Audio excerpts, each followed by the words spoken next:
میرے محترم سامعین، ایک دوست نے یہ شرعی مسئلہ پوچھا ہے کہ روزے کی نیت کب تک کرنا جائز ہے؟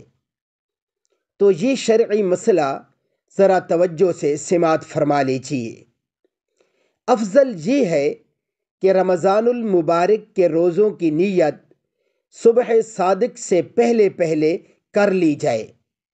اگر صبح صادق سے پہلے رمضان شریف کا روزہ رکھنے کا ارادہ نہیں تھا، صبح صادق کے بعد ارادہ ہوا، تو اگر کچھ کھایا پیا نہ ہو تو روزہ رکھنے کی نیت درست ہے۔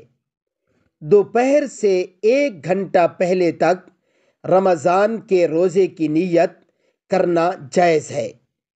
اللہ رب العزت ہمیں کامل طور پر شریعت کو سمجھنے کی اور اس پر عمل پیرا ہونے کی توفیق عطا فرمائے۔